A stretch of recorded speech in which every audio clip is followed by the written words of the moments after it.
Assalamualaikum warahmatullahi wabarakatuh. Perkenalkan, nama saya Mahdaleni.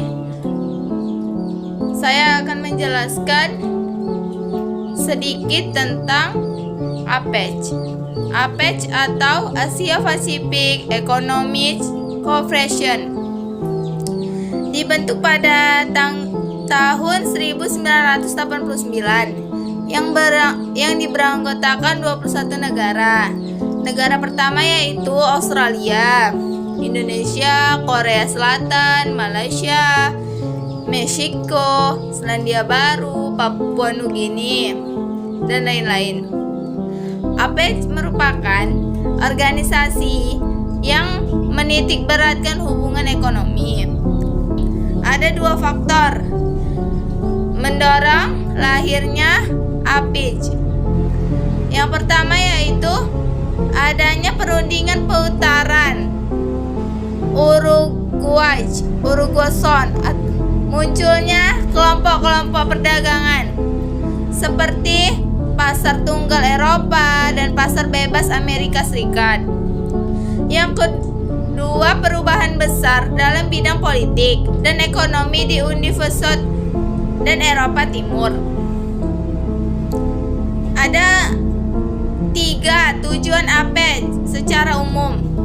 Yang pertama yaitu mendorong pertumbuhan ekonomi dan pembangunan di Asia Pasifik. Yang kedua yaitu memperkuat sistem perdagangan multilateral. Yang ketiga yaitu memberikan fokus kerjasama di bidang ekonomi. Sejak terbentuknya pada November tahun 1989, APEC mengadakan 6 kali pertemuan tingkat menteri. Demikian. Manfaat APEC bagi Indonesia sebagai salah satu anggota adalah sebagai berikut. 1. Sebagai organisasi yang bersifat fleksibel, APEC menjadi sarana untuk membahas berbagai isu-isu perekonomian internasional. 2. APEC berfungsi sebagai forum konsolidasi untuk membawa negara-negara menuju era perdagangan terbuka yang sejalan dengan prinsip perdagangan multilateral. 3. Meningkatkan peran masyarakat serta swasta yang ada di Indonesia menuju liberalisasi perdagangan. Dan adapun dampak negatif dari APEC yaitu banjirnya produk impor di Indonesia. Yang kedua, banyak pengusaha lokal yang gulung tikar karena tidak mampu bersaing dengan produk impor. Yang ketiga, sifat masyarakat Indonesia yang konsumerisme. 4. Kesenjangan sosial yang semakin nampak karena menganut paham liberalisasi perdagangan. 2. MEE Masyarakat Ekonomi Eropa. Pada 1 Juni 1955 ada sebuah pertemuan di Messina, Italia yang menunjuk Paul Henri Spaak atau Menteri Luar Negeri Belgia sebagai ketua komite yang harus menyusun laporan tentang kemungkinan kerjasama ke semua bidang ekonomi. Laporan komite Spaak berisi 2 rancangan yang mengintegrasi Eropa, yaitu yang pertama, membentuk European Economic Community atau EEC atau Masyarakat Ekonomi Eropa atau MEE. Dan yang kedua, membentuk European Atomic Energy Community atau Euratom atau Badan Tenaga Atom Eropa. Tujuan MEE adalah menyelaraskan gerak kegiatan ekonomi yang maju dan seimbang, stabilitas ekonomi yang lebih mantap, dan perbaikan taraf hidup masyarakat Eropa. Rancangan Spaak itu akhirnya disetujui pada 25 Maret 1957 di Roma. Dan kedua perjanjian itu mulai berlaku tanggal 1 Januari 1958.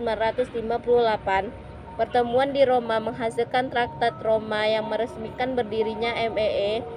Pembentukan MEE dilatar belakangi oleh keberhasilan European Coal and Steel Community atau ECSC dalam mendorong negara-negara seperti Belgia, Prancis, Italia, Luxembourg, Belanda, dan Jerman Barat membentuk pasar bersama yang mencangkup sektor ekonomi. Kantor Parlemen Uni Eropa di Strasbourg, Prancis. Dengan demikian, terdapat 3 organisasi di Eropa, yaitu ECSC, EEC atau MEE, dan Euratom atau EAEC.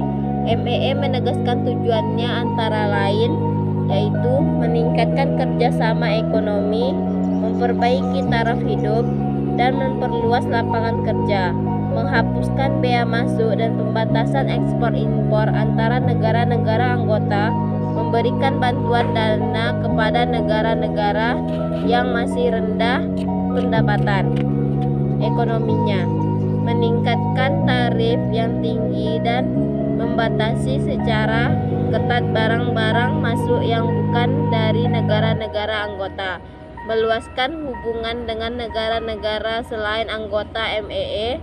Untuk mewujudkan tujuannya, MEE membentuk pasar bersama Eropa atau Common Market, keseragaman tarif dan kebebasan bergerak dalam hal buruh, barang, serta modal.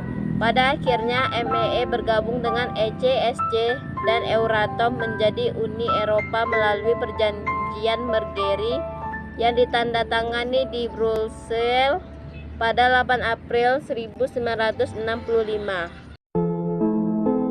Saya akan menjelaskan tentang 3. NAFTA, North American Free Trade Area. NAFTA, North American Free Trade Area adalah kawasan perdagangan bebas di kawasan Amerika Utara. NAFTA dibentuk oleh Amerika Serikat, Kanada, dan Meksiko pada tahun dan tanggal 12 Agustus 1992. Namun, dalam pelaksanaan NAFTA baru dimulai pada awal tahun 1994. Ada dampak dari NAFTA, dampak positif dan dampak negatif. Dampak positifnya yaitu memperbesar jangkauan pasaran ekspor Indonesia di negara-negara anggota NAFTA. Yang kedua, lebih mudah mendapatkan barang-barang yang belum bisa diproduksi sendiri oleh Indonesia. Dampak negatifnya yaitu dampak awal pada ASEAN sendiri sebagai suatu wilayah ekonomi di dunia tidak terlalu besar.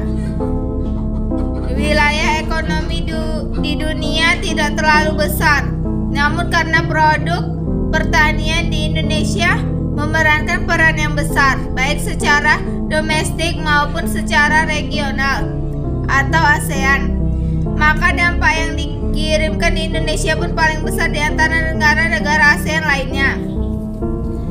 Ada tujuan yang ingin dicapai dengan diberlakukannya NAFTA adalah sebagai berikut. A. Meningkatkan kegiatan ekonomi para anggota. B. Mengusahakan standarisasi barang-barang yang diperdagangkan. Yang C. Meningkatkan pelayanan pada konsumen dengan mengutamakan aspek keselamatan, kesehatan, dan ramah lingkungan. Yang D-nya itu mengatur keseimbangan ekspor dan impor di antara anggota.